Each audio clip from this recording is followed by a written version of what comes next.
Hi there, and welcome to Dork Wars Live, your galactic hub for all things Star Wars and more. But tonight, mostly Star Wars. I know we're doing kind of an impromptu show this evening. I was gonna do. We usually do Dork Wars Live every other weekend. This is our off weekend, but Ro is out with his lovely wife having an anniversary. So Scarif didn't happen, Scarif Live, but Scarif After Dark went at that time. So I said, why not? We'll talk about some Rogue One because this is Rogue One weekend, everyone. Rogue One is back in theaters and IMAX for this weekend only. So I thought we should talk about it. And when talking about Rogue One, you should have some of the folks from Rogue One Radio on. So here is Steve from Rogue One Radio. How's it going, Steve? Hey, how's it going, Blake?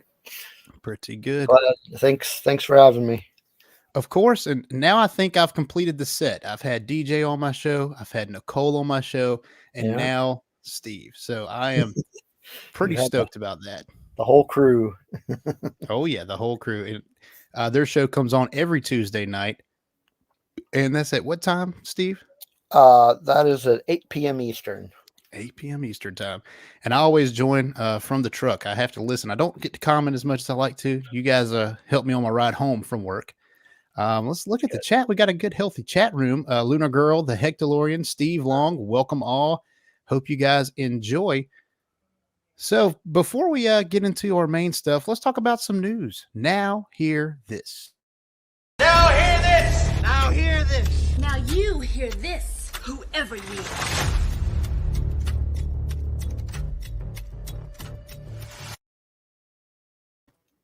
So in Star Wars news, Obi-Wan Kenobi, A Jedi's Return will premiere on September 8th, 2022. So not that long from now.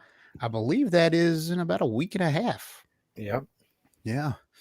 I'm not going to lie to you guys. I was utterly fooled by the Twitter post that Obi-Wan Kenobi, the series, they posted this on their Twitter. They had the poster, and for like 10 seconds, I'm like, what are we getting some like surprise Obi-Wan Kenobi movie? I didn't know what is going on. Like it didn't click at first. And then I was like, oh, that's a documentary, which yeah.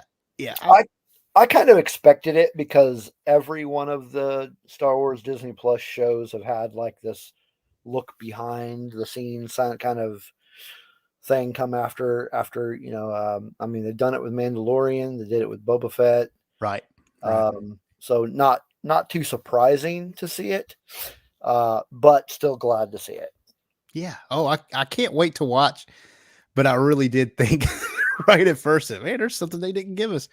But yes, I'm excited to see the behind the scenes because we got Hayden Christensen and Ewan McGregor working together again. Yeah. Awesome stuff. I mean, that's going to be fun to see. I hope they really lean into that, really show us those two working together, because that was the best parts of the show for me, was all the Obi-Wan Darth Vader stuff we got. And Joker Voice is with us. Where's the bar? I heard there was an open bar here tonight. You know what, Steve, did you bring the open bar? I didn't bring it with me tonight, no. Well, dang. That's all right. We'll get over it. Well, in other news, Andor, the series, will start streaming on September 21st, 2022. Yes, Andor. And Steve and I have both seen some behind the scenes of Andor, and some new footage that is unseen, unless you went to see Rogue One this weekend. Yes. So how excited are you for Andor, Steve? I know that we've had our conversations. I couldn't tell you how excited I am. I'm super excited to see Andor. I am actually more excited about that show than any other upcoming Star Wars show. Yeah. And I would almost have to agree with you. I'm really looking forward to Ahsoka. I love Ahsoka. Yeah, I'm looking forward to Ahsoka because of its connection to Rebels. Right. But Rogue One is my favorite Star Wars movie, and to get to see, like, when they first announced it, I'm like, oh, a show about Andor. Okay, that's cool. I want to see his background. I want to see how he got from 6 years old to that. But the show is so much. It just bears his name. It's just called Andor because he's the main character. But everything that we're going to see. I mean, basically, we're seeing the birth of the rebellion in this show, and that's got me super excited. So man, it's 21. How many days away is it? 21. It would be It's literally a month give or take. away, and Yeah. it's like, come on, let's get going. Come on, let's do Dude, it. this is one I slept on. I know that I joined you and Ro for a real quick trailer breakdown when the first trailer came out. I remember that. Yeah. Yeah, long ago now. And I remember telling you guys I slept on this show. Like Mhm. before that trailer, I was like, yeah, Andor, it'd be cool to see. It's not something I'm screaming for or whatever. Yeah. But I saw that trailer and you see Mon Mothma, the galactic Mhm. the Imperial Senate, and Yeah. you see like that crazy dude flying. Just all of it just seems amazing. A spy thriller. That's something that Star Wars really doesn't get into very often. Yeah. I Especially not in mean, the show. we got it with the movie Rogue One, Right. and now we're getting, to see it on the small screen, and it's like, wow, this is just going to be amazing. Yeah. Yeah, we've been doing we just started doing on Rogue One Rodeo. We just started doing a kind of a journey to Andor series Right. that will culminate in. I think we've got it timed right, but I know that the last episode of that journey to is also our 100th episode. Wow. So we are very excited about this series, and very excited to start our Andor discussion as the show begins. I understand that. We're psyched too. We're going to be doing Andor week by week as we do with all Star Wars shows. Um, and welcome Melanie to the chat. I see Melanie is here. Nice to see you. And Joker Voice has a congrats for Rogue One Radio on their 100th episode. Yeah, that's amazing. I think on our normal podcast, we are releasing episode 43 this Monday. Yeah. Dork Wars Live isn't our main thing. This is what I do to get all the Red 5 folks on and other guests. It's a great time. But our other shows normally releases on Monday on all streaming platforms. But yeah, 100 episodes. Melanie Marquita. I don't think I've ever seen her in our chat room. Yeah, I don't know Melanie right off. She may have joined Dork Wars one or two times, Cool. if I'm not mistaken. So, welcome back. Always great to have new faces. Yeah, definitely. But Dork Wars, the podcast, has a merchandise store. Merchandising. Merchandising? What's that? Merchandising. Come, I'll show you. Open up the store. We've got Dork Wars the t-shirt, Dork Wars the hoodie, Dork Wars the coffee mug. We even have the Dork Wars K2 droid units. That's not true. I wish we did. That'd be pretty neat. Some snarky droids are always welcome here. We haven't got that technology yet. Do you have Dork Wars the breakfast cereal? No, we don't. It does. It stales up in shipping. That's the problem with Dork Wars the breakfast cereal. Now, Dork Wars the flamethrower is illegal to sell on the internet. So. So where can people find this merchandise? So you can find this merchandise at dorkwarspodcast.com. Go to our site. Our merchandising tab will take you right there. It is a Teespring site. You can also check out Dork Wars Linktree. Just type in Dork Wars Linktree into Google, and it will have all of our links and that as well. And like I said before, check out dorkwarspodcast.com, where we have everywhere you can find us, our YouTube channel, the merchandise store, and all the streaming platforms that we are on. Where can we find you guys, Steve? Rogue One Radio. Oh, I was looking at dorkwarspodcast.com, and that's a pretty nifty little website. I need to what is it? Creator Spring. I haven't heard of that one. Yeah, it's just Teespring. It's one of those ones. I think. Which one do you guys use? We use TeePublic, but our most of our merchandise got pulled due to licensing issues. Yeah. So I was like, well, I either need to change providers or change our logos. So I don't know. So you can find us. Actually, I think we've got like one of those BioLink sites. Give me just a second here. Nicole's not here to just dish it out, huh? Yeah, she's not here to do all that for us.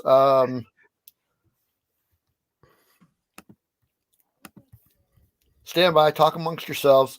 I'll have it here in just a second. Well, I do want to welcome General Shinobi. Shanti is in the chat. Oh, awesome. Hey, Yeah. Shanti. Okay, And while you're it is, oh, there you go. sorry, it's bio.link/Rogue One Radio, and the one is spelled out, not the number one. And that'll Nice. take you to any of the links that you want to see. It'll take you to our YouTube and our Twitter and our Facebook, and it'll take you to our merch page, which may actually be changing because, like I said, that's on TeePublic right now. It will also take you to the Spotify playlist of the Rogue One Radio soundtrack. So any of those you folks that have not actually seen the podcast or heard the podcast, we play music on it. Yeah. So They yeah, take 2 or 3 music breaks an episode. Yep. And Yep. always great music. I enjoy it. And this playlist has all the music you've ever played on your podcast. If the band is on Spotify, yes, they are on there. There are That's awesome. a few here and there, just a handful that their music is not on Spotify. But more often than not, it is. So anything that you have heard on this show is probably going to be on that playlist. That's awesome.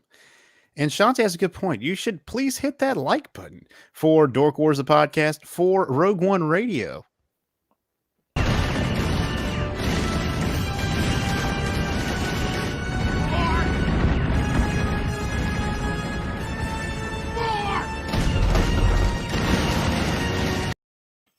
Yeah, got to hit that like button. So, Dork Wars, the podcast, and Rogue One Radio are all part of the Red 5 Network. This podcast is part of the Red 5 Network. For more Red 5 Network podcasts, visit red5network.com. Awesome. Yeah, it's so great. I love being part of the Red 5 Network, and that is a big reason I started Dork Wars Live, was to be able to get all you guys on with me, because I've been on your shows and had such a fun time on every show I've been on, and anybody that comes on our show, we enjoy having them. So every time I have someone new on, Steve, that hasn't been on Dork Wars Live, I ask them how the Red 5 Network, what the Red 5 Network means to them, rather. So, it means family.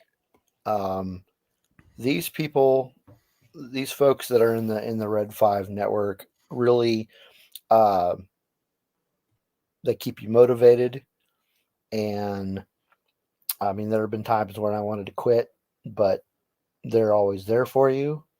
And it just feels like a family. I mean, these people, like, most of them, I mean, I didn't meet any of them face to face until Scarif Con.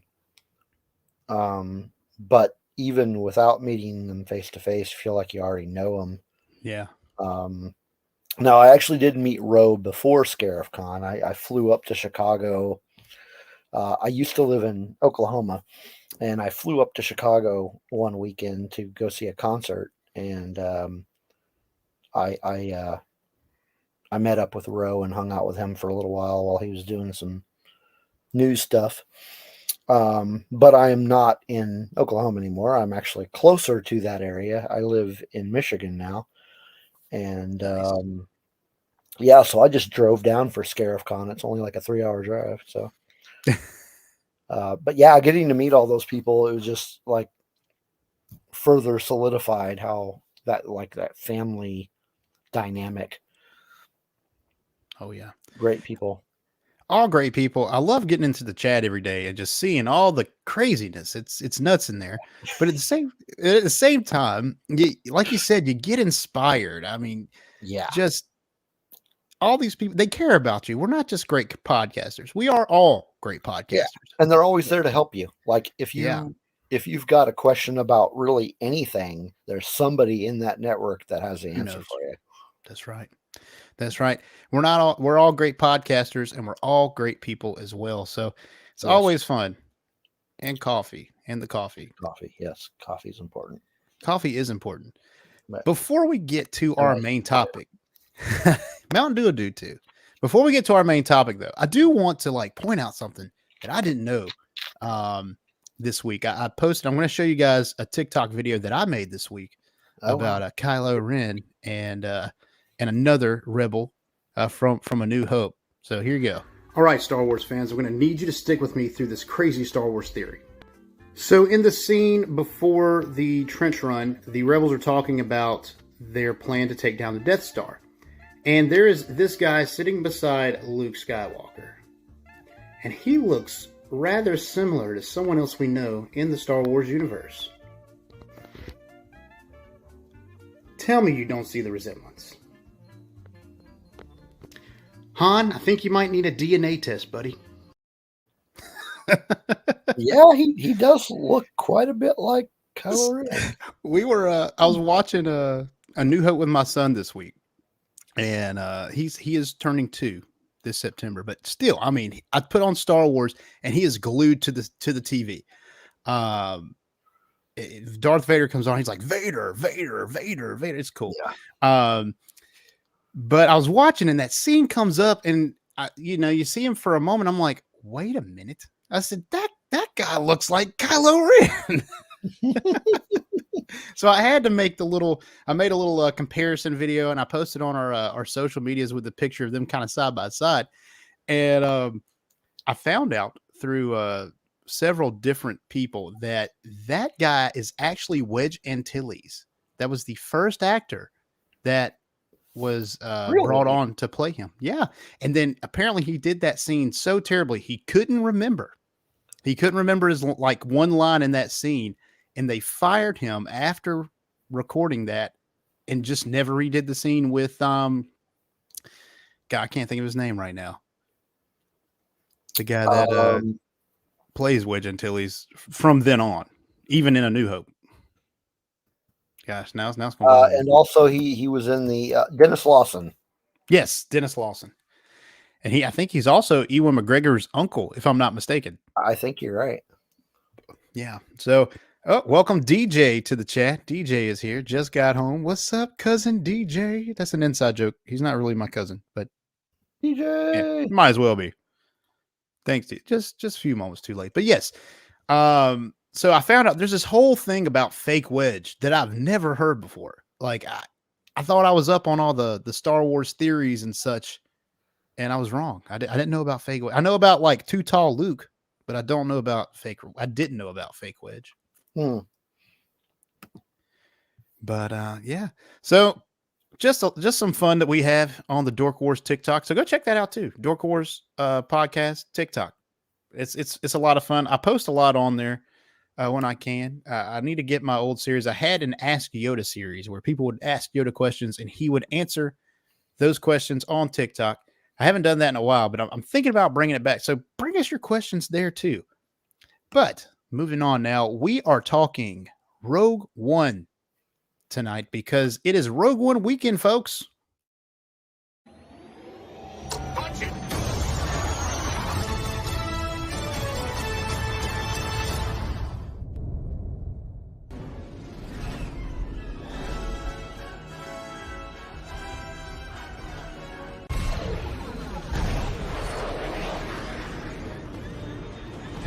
You're rebels on you. Rogue One. Yeah, Rogue One. Well, Steve, I know you know nothing about Rogue One at all. I've right? heard about it. Yeah, I've heard about it. Yeah, named a whole show after it even. I did. So I do want to ask you, Steve, when did you know that Rogue One was your favorite Star Wars movie? Because you've already said tonight that it is. Was it the first viewing, the second, 10 times in? It was the first viewing. Yeah. It was the first time I saw it because it was still Star Wars, but it was Star Wars from a different perspective. It was like they got back to basics for me. Yeah. It dealt a little bit with the Force, but not at such a level that the original trilogy and even the prequel trilogy did. It dealt Right. with, like, for lack of a better term, the normal folks that were fighting this war. Well, and it's something that Joker voice likes. Disney Star Wars did. Oh my gosh. Oh wow. I'm getting this clip. I'm clipping this part out Yeah, let's of the show. screenshot that. He actually likes Yeah, something. screenshot that. But yes, a great movie. And it is one of my favorites as well. I have an ever rotating cast of favorite Star Wars movies. I think most people do. Every time I watch one, I'm like, man, I think that one's my favorite. And I watch another, I'm like, no, it's that one. And then, but Yeah. Rogue One definitely holds a special place for me, just because I do think it gets back to kind of the basics of the original trilogy. There's not a ton of about the Force in there. And in A New Hope, there's really not a ton about the Force. There's a little bit. We kind of get the basics, Yeah. but we get one lightsaber battle that happens, and it's not very long. It's not very acrobatic as some of the other ones are. Not even the other ones in the original trilogy. So we have about as much lightsaber time in Rogue One as we do in A New Hope. So I really think it just kind of has a home down home feeling for Star Wars. Like they really brought it back to where it began. Chantel says that it moved way up the list after watching it again today. As it Yeah. should. Yeah. Well, As it interesting enough, my youngest child originally saw it in the theater with me when it originally came out, but they didn't like it. They don't. Yeah. They were not a fan. They always had something negative to say about it. And then I took them last night to see the re-release, and granted that was, I mean, they're 16 now, so that was about I'm trying to think. That was 8 years ago. 2016, right? Yeah. Yeah, about 8 years ago. So they were much younger then. But saw it last night and today, but I took them last night, and they said, I mean, basically it was along the lines of everything I ever said about it I take back, and talked about how much they liked the movie, and yeah, they had a lot to say about it after watching it last night. Very positive. So it doesn't look like recent Star Wars or even like prequel Star Wars. It doesn't even look that way.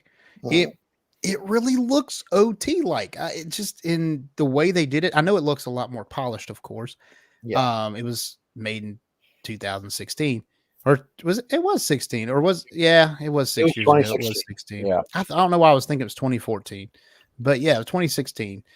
And I really did just enjoy the premise that this is how the Death Star plans got into the hands of the rebels. I like that backstory, and I remember thinking that Rogue One was just going to be a movie, cool, it's going to fill in some stuff. But when you go to watch it, it's just phenomenal.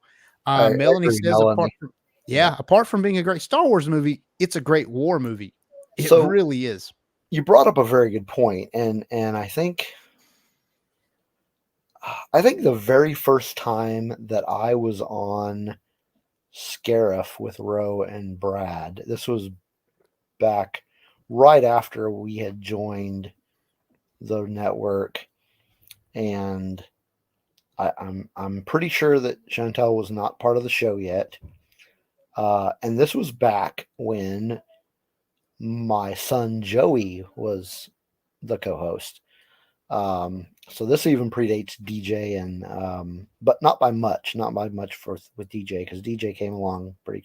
But my point being, the subject matter was Rogue One, and I remember talking about how, when I saw Star Wars: A New Hope, and you've got that opening crawl, and it tells you about these spies that found the plans, and I remember, back when I was young and saw that, I was like, I wonder if we're ever going to get to see that story. Like, Yeah. are they going to tell the story about these people, about like how they got these plans and if we're ever going to see anything about that. And then, fast forward however many years later that is, and they announce Rogue One. I'm like, hey, wait a minute.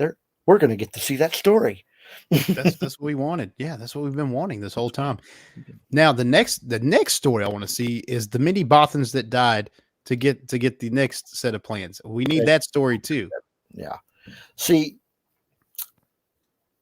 and this might be more discussion about Andor's, but well, maybe not. It's probably not going And to. that's okay. We can rope all that in. I mean, I part of the same deal. I would like to see a story of how, like, Scarif got the way it is. Like, what was Scarif before the Empire? It looked like a beach resort, honestly. Yeah, it looks like it looked like a nice vacation place. destination. So what? Yeah. Yeah, I think that would be cool too. And Star Wars has always, since the beginning, has done a great job of filling in every little hole, every little time, every little character that they've ever had. And I think the EU did a little bit better, more so than Disney has done. And that's just because Disney's just getting started with their Star Wars, right? Um, and the EU had 30 years and so many books to delve into every little character that ever was in Star Wars. I mean, the background characters, there's those characters have stories back in the day.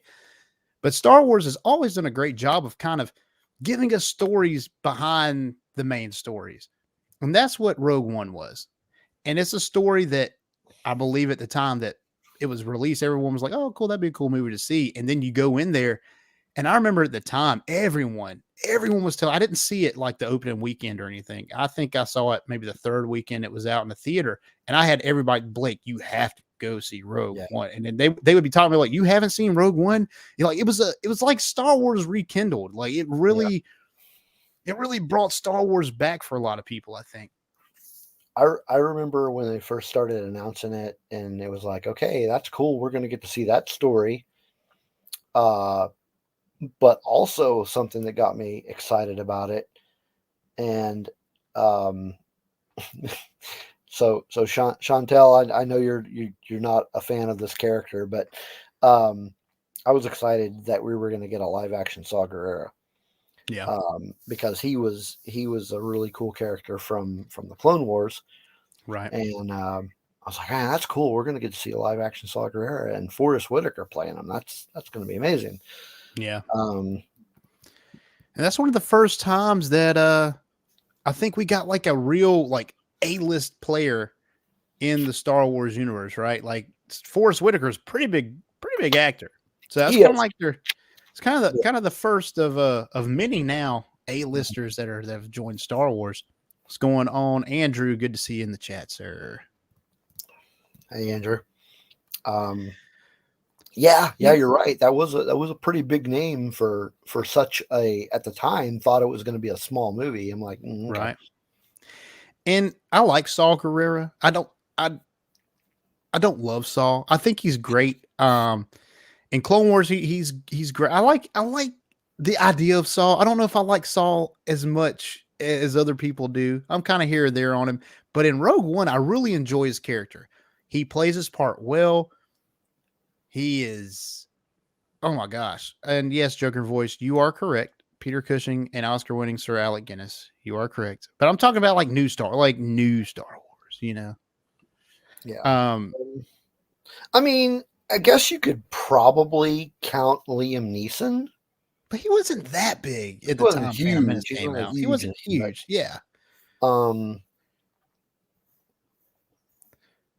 Yeah. But I did like Saw in this movie a lot. I really like Saw. I mentioned this on the show the other day, and I just like the thing I really like about him is it like he doesn't care about the politics. He just wants he's there for the cause and doesn't care about the political aspect of the rebellion. Yeah. And I like what Andrew's saying here. Saul is fine as a character, but what I want to see in Andor is just what Saul did that was so bad that the rebels cut ties with him. I do too.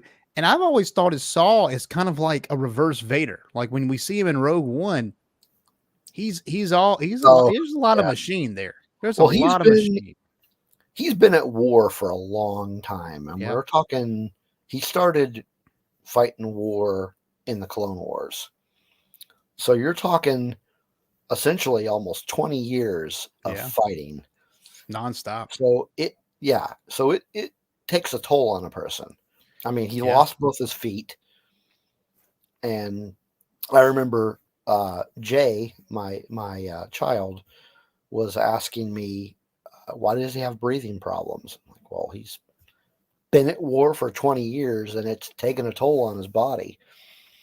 And if you read any of the stuff about him in the books, like not the tie-ins, but like the prequels to Rogue One, you just see how, I don't want to say how violent, but how extremist he really is, Yeah. and the type of stuff that he has to put his body through and his people through. I mean, yeah, kind of. Yeah. I would use the word freedom fighter though. Yeah. But I mean, and that's the thing. I think Saul brings out many different feelings in many different people. I feel like he's a character that kind of divides people a little bit. Because some people are like, yeah, man, I agree with everything Saul does. And some people are like, dude, he's too crazy. He's too much out Well, there. the thing is, I mean, okay, I'm not saying he's a perfect person, and Right. And who is? there isn't a large degree of moral ambiguity there, but he is out to get the job done, and he is willing to do whatever it takes to get that job done. Yeah, he really is. And I like what Andrew says here. 100% Saul is meant to be a parallel to Vader. My guess is he committed some sort of genocide. Possibly. Maybe true. He's even got breathing problems. He has a breathing apparatus. I mean, Yeah. how much more Vader like can you get? Yeah. But I mean, there's so much more, obviously, to Rogue One, the saga. There is. There is just so many really great characters in that show. Or in that I movie. do want to take a second though and point out something funny. So Josh, Sith Care Bear, Shanti, and I know Luna Girl was there, and Dragon Buddy and myself, we were all making a clatter in Rogue One's chat this past Tuesday. Yeah, you were. That was a lot of fun. I was stuck in traffic, and I got to comment more than usual, and it was nuts. And one of our culprits here, Josh, Shanti took an online test that said she was Saw after hating on Saw all last week. Okay, man. Josh, you're gonna need to send me that online test because I want We to need a see who I am. screenshot. Yeah, I need to find out who I am. Me too. But yeah, I remember that part of the chat where she was dogging on Saw, and I had to defend myself and defend Saw. I believe Steve called for a kick. I think she got put in timeout though. She did. It's on the Star Wars Twitter. Okay, that's right. Nice. But talking about the character, Steve, who is your favorite character in Rogue One? Villain? You mean other than Saw? Hero? Other than Saw. Other than Saw. Man, I got to be honest and say that there is a tie because I can't pick between the two. That's fine. It's just two of us tonight, so we can talk about them forever if you want. You know, it's Jyn Erso and Cassian Andor. And very good to tie. They work together so much and tie into each other so much. Yeah. In this movie. And it's funny because when I first saw the movie the first couple of times, they were not my favorite characters. Like I was like, oh, they're all right. They're all right. But yeah, it's the things that go on around them that you were kind of focused in on. Yeah. But after reading, with Jyn anyway, specifically, after reading, I mean, I read Catalyst, and there was a little bit of her in that, but not a whole lot. Right. She was just a kid. But after reading the book Rebel Rising, you really get a deep dive into what kind of person she is and how she got to where she was, because that book literally takes you from when he picks her up on what's the name of the planet? Oh crap! Hell! I can't think of it. I can't think of it either. Somebody in the chat, help me out. What's the name of that planet?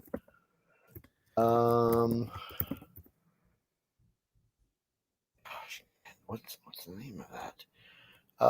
It's the planet where they're at the farm, where Saul picks her up. Lamu. Yeah. Lamu. So it's it literally takes you from the time he picks her up on that planet to when you see her in the prison. Yeah. And it really deep dives into her, because the book is literally about her and her relationship with Saul and him, raising her. Right. So you just get this different perspective of her. And then when you go back and watch the movie, it's just like, wow, she has been through some stuff. Yeah. Yeah, I can see that. I gotta say though, the first couple of times I saw the movie, I kind of hated him. Yeah, I can agree. I can attest. Like, not the portrayal and not the actor. I thought both of them were great. The character himself, I'm like, this guy's kind of a scumbag. Yeah. But he's been through it too. Kind of like Saul. He's been in this Yeah. fight since he was 6 years old. I Yeah. mean, but the more you start, the more you see the show and you think about it, you think about what he's been through, and you get to that point where it's like, you know what? I kind of want to know more about that story. yeah. Well, and I kind of thought he was a scumbag as well, Steve. But then we get to that part of the movie where he's going to assassinate Galen Erso. Yeah. And his orders, and this is a guy that follows orders. That's what he does. Yes. And his orders were to take him out. He had several chances to take him out, Mhm. but his feelings for Jen and what her cause is, because it's not just about him. Oh yeah, they're like in love, and we definitely get those vibes, but he really starts to believe in her, not just because he likes her, just because she has her own cause, and she kind of develops throughout the movie. And he holds back from killing Galen when he could have. And I really realized this the other day when I was watching it, and I was like, dang, like he could have killed him. Mm-hmm. And it's at that point that he kind of, I can't read his mind, and he's a fictional character, so you don't know what's going through his mind anyway. But it's at that point you got to imagine, it's like, what's going through his head? Is it at the point where he's like, maybe this isn't the right way to go about things? Yeah. The conversation that he had before they got there about how Jen was talking about, well, we need to bring him back, and then he can tell everybody about about this Death Star.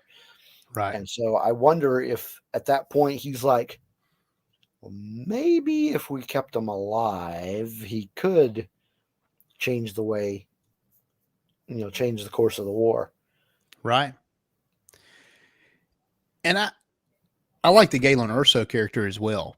I like that it did explain the 2-meter exhaust port that they threw put the torpedo into, because when you watch A New Hope and you're like, man, I mean, that seems like a gleaming error.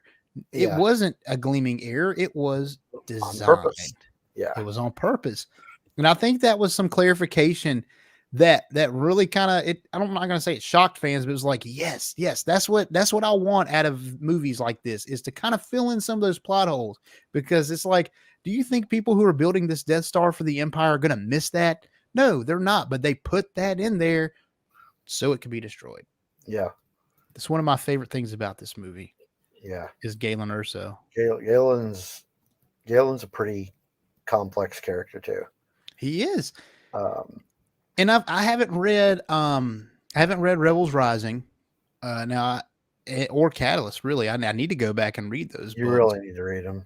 Is there a lot of I'm guessing that Catalyst has a lot to do with Galen's story.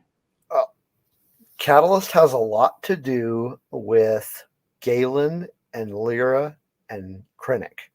Yeah, because they definitely have a history when at the They beginning do, of this movie. They do. Krennic actually, I don't want to give too much of the book away because you really need to read it. Krennic actually rescued Galen from the Separatists at the end of the Clone Wars. Okay. And so they have this history. Yeah. And So they're buds. I mean, yeah. And then Galen and Lyra meet up on like an archaeological excavation of some sort. So they develop a bond.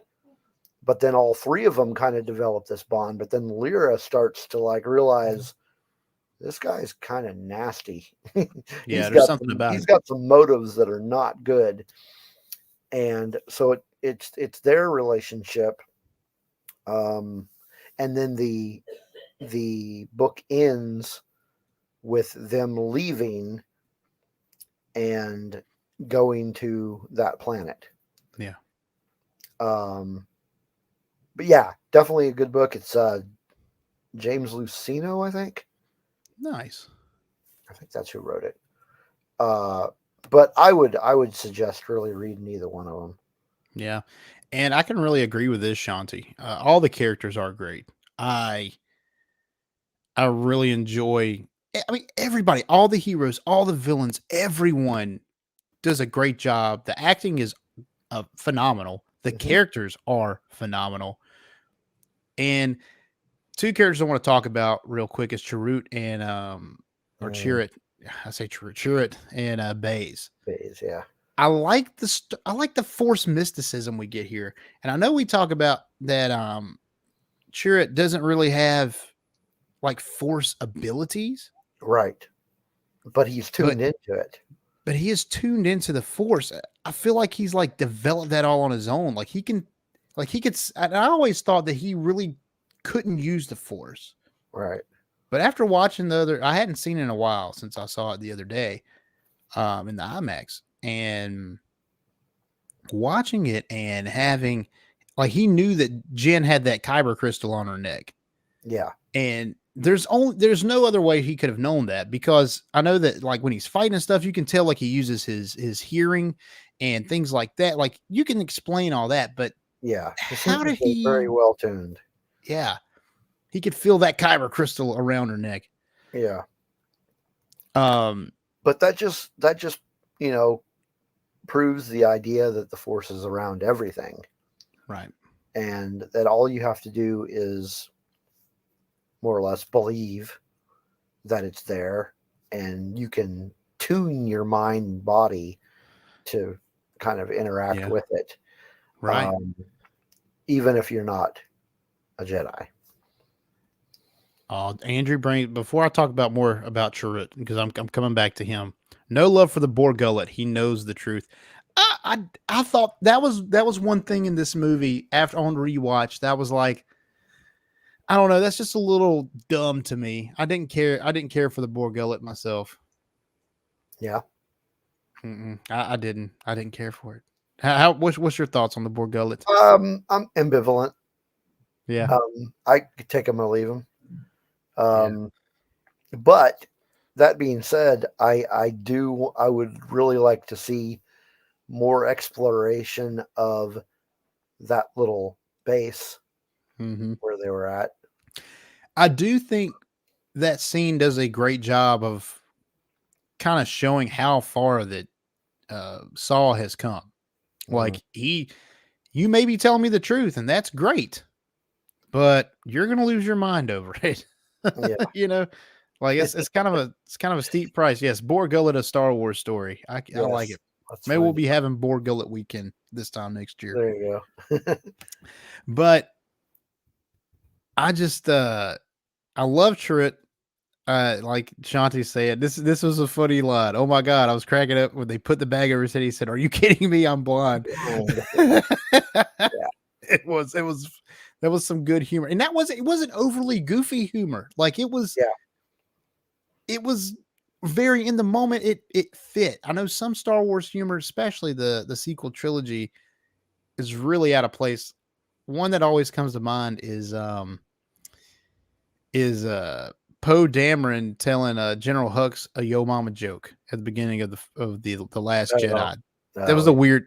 That took me out of the universe. I mean, it really did. It was weird, but that kind of humor kind of fits. Yeah. But Chirrut is great, and he also comes up with the phrase. I don't know if he came up with it, but he recites. This is the first time we've ever heard it. Is I am one with the Force, and the Force is with me. I am one with the Force, and the Force is with me. Loved it. That we even see Ahsoka. Ahsoka says that in season 7 of Clone Wars when she, I think when she's taking the chip out of Rex's head, if I'm not mistaken. That's just off of memory. But that phrase, it's a mantra. I like that mantra. I really like that. And I like the callback. He's a guardian of the wills. And that's a callback to George Lucas's original plan for Star Wars, where it was going to be the diary of the wills. The wills were the guardians of the Force. They were just Force beings. And I like the callback there to the guardian of the wills. Yeah, I actually have not read that book, and I really want to. I just Which book? Gotten around to it. Guardian of the Wills. No, that's actually a book? Yeah, I want to say it's a young adult book.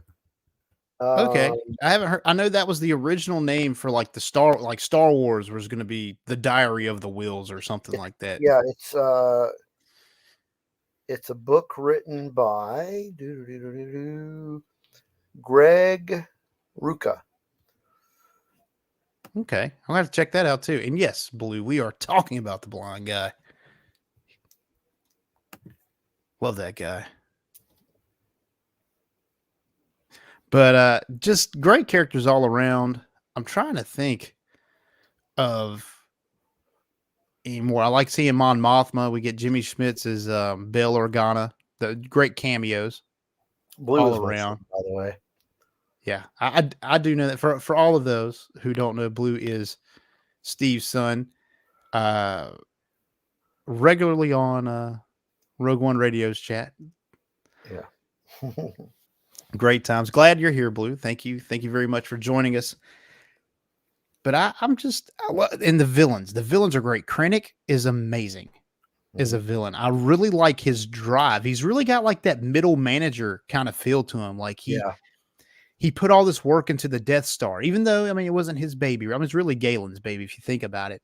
But he's managing it, and he's done so much with it. And then to have Tarkin come in and just kind of rip it from him. Yeah. And I like that backstory. That's something when we see Tarkin and Vader on the Death Star in A New Hope, they hadn't been on the Death Star, but maybe, I mean, what, 2 or 3 days? Couple days, maybe. Yeah. Yeah. And it really, really taken that. And Shanti says Krennic is hot. Okay. I mean, whatever floats your boat, Shanti. That's what he's going to have to be Nerd of the Week on Scarif After Dark one time. Yeah, he will be. There's a lot of cool, not like A-list villains in Rogue One. But there's a lot of characters that are part of the Empire that, like are they called the Dark? No, they're not the Dark Troopers. They're the Shadow Troopers. Shadow Troopers, yeah. Those are really cool. Yeah, they got a very cool look to them. Yeah.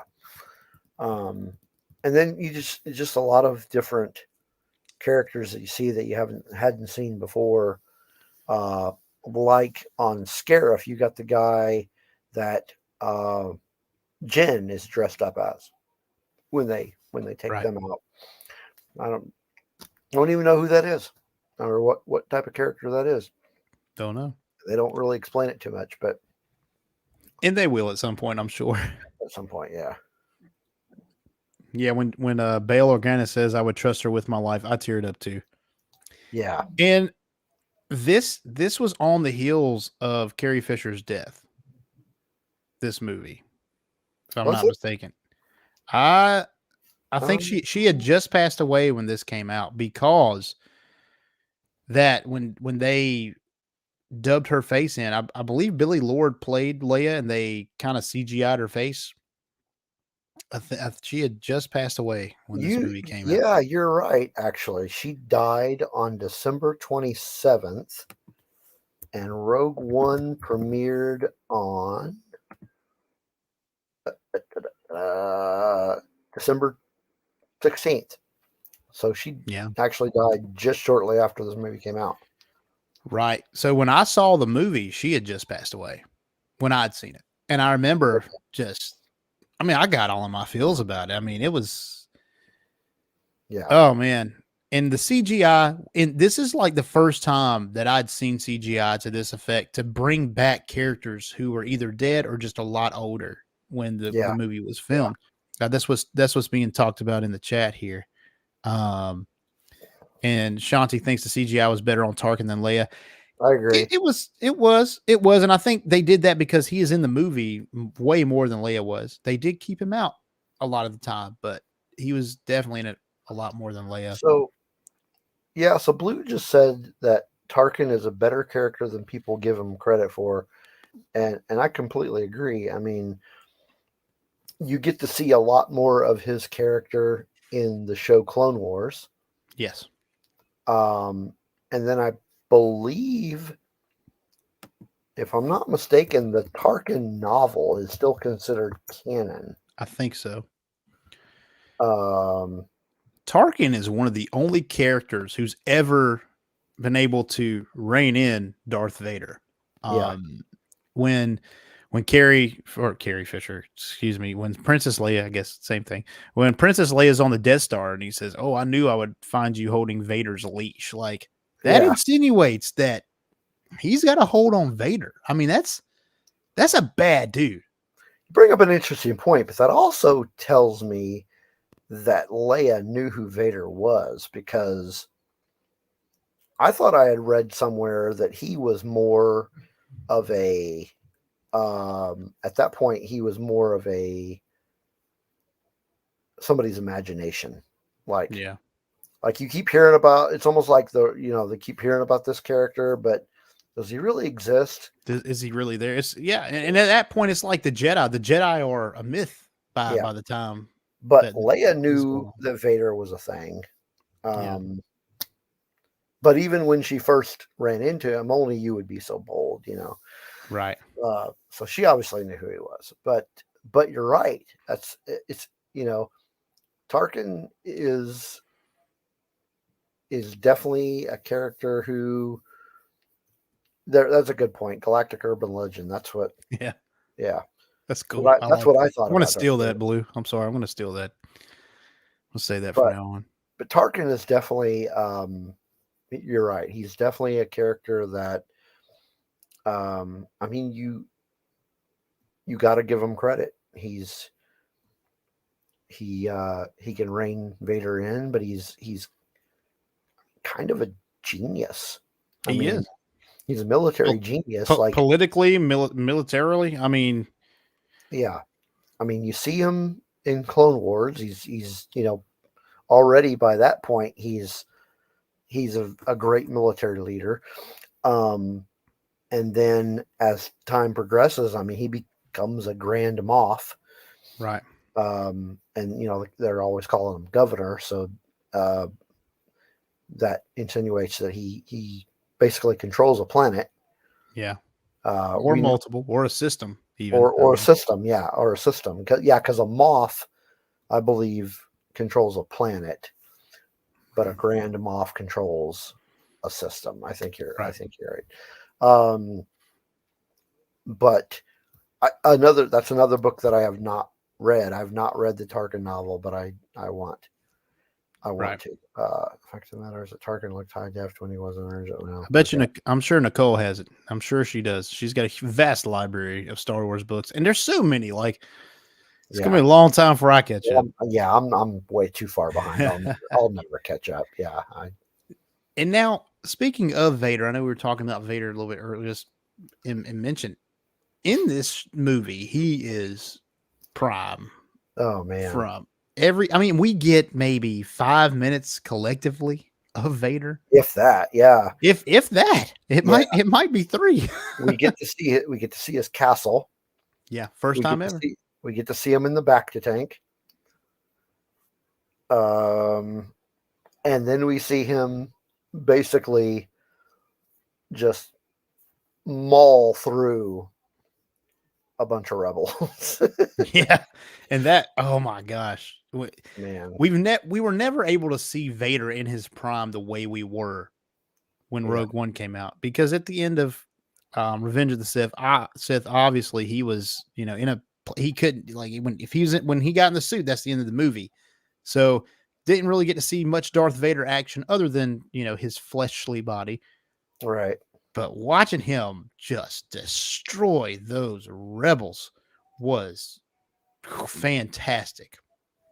And leading out of that scene, one Man. thing that it's a small problem I have with Rogue One is that Vader, they detach the Tantive 4 and it goes off, and Vader sees it go off, and that's when they pursue them. And then we get to the beginning of A New Hope where they come on the ship and he's talking about, oh, well, we're on a diplomatic mission, blah, blah, blah. And it's like, no, you weren't. I literally just fought all your men and watched you take off. Like, she knew that. So I think it kind of cheapens the very beginning of A New Hope for me just a little bit. It's nothing crazy, but I thought it was worth mentioning. Well, I mean, that's not the only ship of its kind. Right. So they were trying to play it off as, oh no, that was a different wasn't ship us. that you saw. Right. Um, Okay, I hadn't thought about it like that though. That might save it for me a little bit. yeah, but man, I'll go with that, Chantel. I remember the first time I saw Rogue One and that scene hit, and it was Melanie. It was epic. I nearly wet myself when I first saw that. I was like, Everybody was on the edge of their seat. I remember my theater erupted. Like, everyone was like, "Ah!" oh Like, it was yeah, a mosh pit right there. yeah. Yeah. But yeah, that was an amazing scene. And even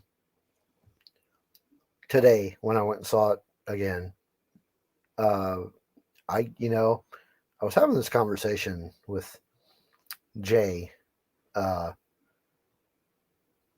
last night, and I'm like, yeah, I really don't know how many times I've seen this movie. I could not tell you. It's a great one. But after having seen it, what I'm getting at is after having seen it so many times, that scene is still as epic as it was the first time I saw it. Yeah, I can agree. I was the same way. I loved it. I love that scene so very, very much. Another character that I do want to focus in on is K2SO.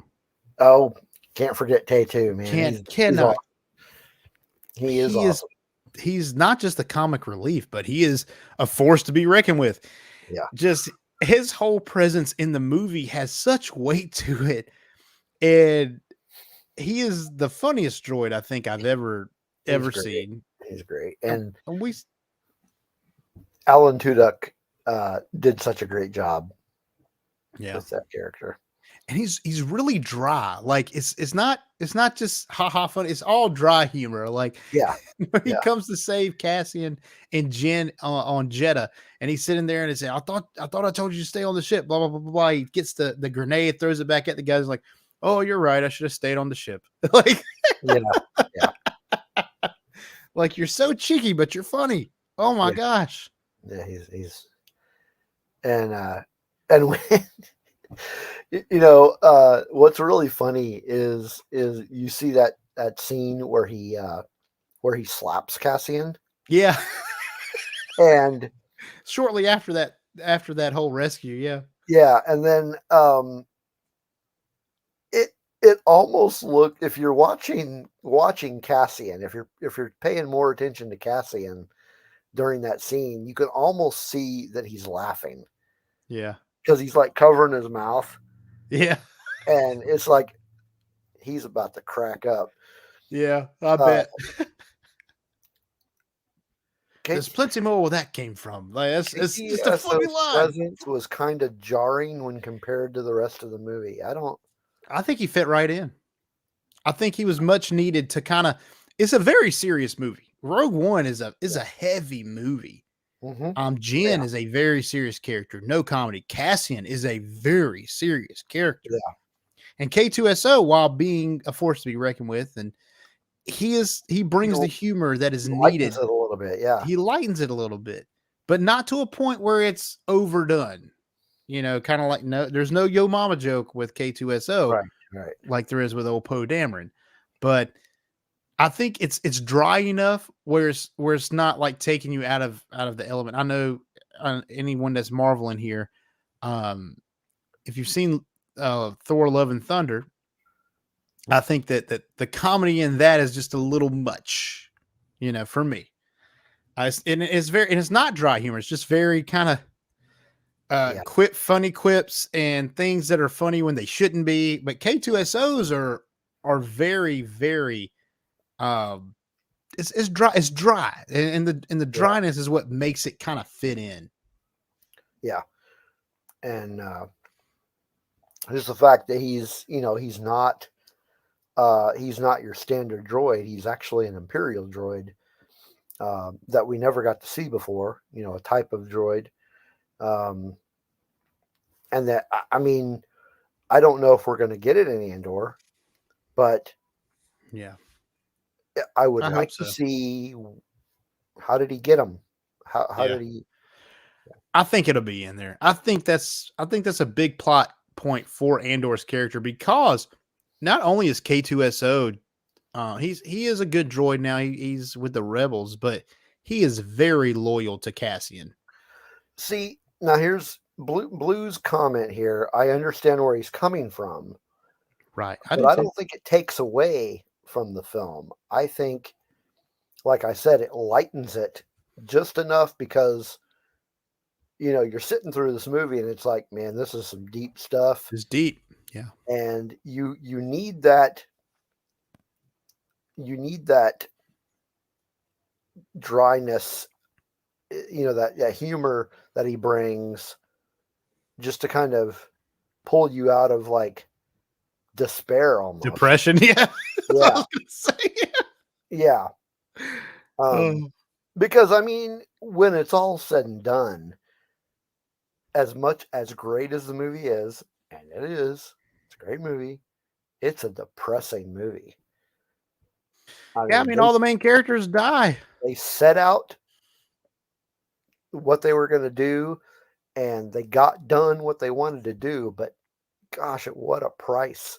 They pulled no punches. None of them survived. Yeah. And I'll tell you what, I will ask you this, Steve. And I saw this theory, and I went on a deep dive after watching this movie again. Okay. And I saw a theory video that maybe Jin and Cassian survive. When we watched the Death Star take its shot, it doesn't really hit the base at Scarif. There's so many projects in there that they need, but it hits that antenna and goes straight through it and way off. So what do you think about that? You think they're gone for good? I think they're both dead. Yeah. I think they're both dead. I think that the initial blast, the ground zero, because you got to think of this in terms of like a nuclear blast. Right. Like, they're obviously not at ground zero, but whether or not you're at ground zero for a nuclear blast, I mean, if you've ever like done any learning about that whole thing, if you can see a mushroom cloud, you're too close. You're too close. Yeah, I think so too. It is either going to take you out, it's either going to wipe you out from the blast, or the radiation is going to kill you. But they were close enough to the blast that the blast itself, like the aftershock of the blast, took them out. Right. And I saw some crazy stuff on there because Jen is wearing that kyber crystal around her neck, and someone's like, "Well, it was a kyber blast, and maybe the kyber crystal." No, that's not. I don't think that's how that works. Not how that works. That's not how that works at all. No. And I can agree with Blue here. Yeah, Boo, keep them dead. And Yeah, you it was can't just- pull a Palpatine every time you need a plot point. And Sith Josh, they are definitely dead ski. I agree. And I don't want them to bring them back. No, I know that's I harsh. don't want them to be alive because it takes away from The sacrifice. the sacrifice. And like after watching it again today, and like I said, seeing it so many times, you start to like notice these little tiny things, like every little tiny thing that had to happen for them to achieve their mission. These little things that they had to achieve in order to get to their larger goal. Like just little things. Like getting to Scarif and getting the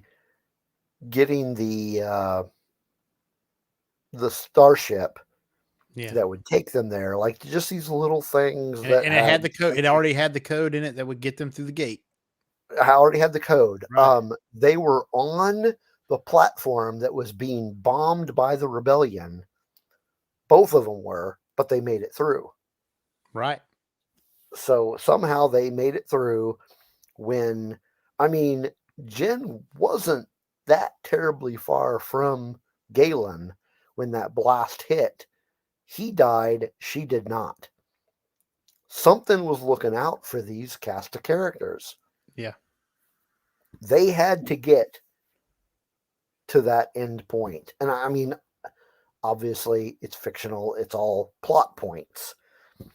But if you're thinking of it in kind of a reality mindset, how much they had to do and to get to their goal. Yeah, I agree.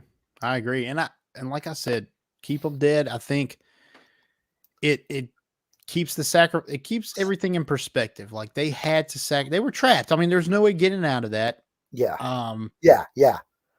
No, we're trapped here. Yeah. I mean, that blast that they hit Jeddah with it's the same power that they hit Jeddah with. Yeah. And it destroyed Jeddah and the compound that had which was Saw in it. Yeah. Way away. Terribly far away from the city. Yeah. So Josh, I've got to say that I disagree, but only because I've read Catalyst and I know who Lyra is. So you have to read Catalyst. You'll understand why she was so involved with crystals. But I don't want to ruin any of the story. Must have been a hippie. I will say that she is very heavily involved with kyber crystals, and there's a reason for it. And you got to read Catalyst to get that answer. And I don't know why hashtag Team Meat Sabers up there, but I'm with you guys. Yeah. I don't know what that is Team either. I'm not sure where you're going with that one, but man. And yes, Blue, right? Jeddah City, not Jeddah. Jeddah City is what I meant when because Jeddah's a planet. It didn't destroy the planet. That's right. But it not only destroyed Jeddah City, it destroyed like the entire outskirt area. Yeah, everything. The suburbs, they're done. Saw got taken out by that blast. I did say she was a hippie. She kind of looks like one. And yes, it does sound phallic. I agree. But yeah, just wrapping up here. Rogue One has been in our lives now for 6 years, almost 6 years. It'll be 6 years on December 16th. Yeah. And great movie, great cast of characters, great plot. And any final thoughts from you, Steve, on Rogue One? I don't know, man. I could talk about the Rogue One in all its aspects so much. For days. Days. And I mean, we're going to be on Rogue One Radio. We're going to be talking about the movie in its different aspects over the next few weeks. Like this past Tuesday, we did the Heroes. Right. Tuesday, we're doing the Empire. I'd say the villains, but there really aren't that many villains to talk about. So we're talking about the Empire specifically. The week after that, we're doing the politics of Rogue One. Yeah. And then we're doing the locations. So we're going to be talking about each of the locations they visit. And then we'll be wrapping that up with a kind of a deep dive into the character of Andor. Awesome. And I think that's a great way to do it. And I thoroughly enjoyed your guys' stream on Tuesday, and I always enjoy your guys' stream. Thanks. So, final thoughts for me, though. Rogue One is one of those movies that kind of reinvigorates your love for Star Wars. Every time you watch it, you kind of get re-energized. Like, what? Every time I see it, I'm like, let's just dive right back into the original trilogy. Now I want to see all three of those movies right now. Yeah. And I'm just a huge fan of the characters. I'm a huge fan of the story. They did everything right with this one, I think. And that's why some people say that this is their favorite Star Wars movie. I mean, a lot of people, there are tons of people out there that I see that just love it. And it's definitely up there for me. It's been my favorite at times. And sometimes, and like I said, I've got a rotating cast of favorites, but this one always ranks up there. So, Steve, where can we find you and Rogue One Radio for the folks at home again? If you are looking just for me, you can find me on Twitter at Otter272. So that's OTTER 272. That is also where you can find me on Instagram. But for Rogue One Radio, all of the links for us you can find at bio.link/Rogue One Radio, and that is one spelled out, not the number one. Awesome. You can find us on Twitter, Instagram, Facebook, Discord, YouTube, of course. And then if you are one of those that just likes to listen to podcasts and not watch videos, we are also on like the Apple and Spotify and Stitcher and pretty much any place where they have podcasts. Yeah. And same with us, Dork Wars, the podcast. You can find us at dorkwarspodcast.com, where you can find anywhere that we stream. I mean, we're everywhere. We're on Spotify, Apple Music, Amazon Music, Audible, Stitcher, all those crazy places. So if you can find podcasts there, we're there as well. Also, check out our Facebook page, our Twitter page, our Instagram. Chat with us. We love talking with the listeners. Anytime that I get to interact with someone who listens to the show, it makes my day. It's one of my favorite parts about doing this thing. And I really do it for the fans of Star Wars and other geeky content. So there are podcasts on Audible. Yeah. I found that out recently. I did not know that. Yeah. Interesting. I'm sure you're there. Check it out. I think you're probably there. Huh. Interesting. But thanks everybody in the chat for staying with us. We really appreciate it. Everyone loves Rogue One. So signing out tonight, thank you, and may the Force be with you. Thank you for supporting Dork Wars, the podcast. You can check us out on Facebook.com/Dork Wars, the podcast. And if you would like to join in on the discussion or maybe suggest topics for us to discuss, please do so by joining our Discord community or sending us an email at dorkwarspodcast@gmail.com.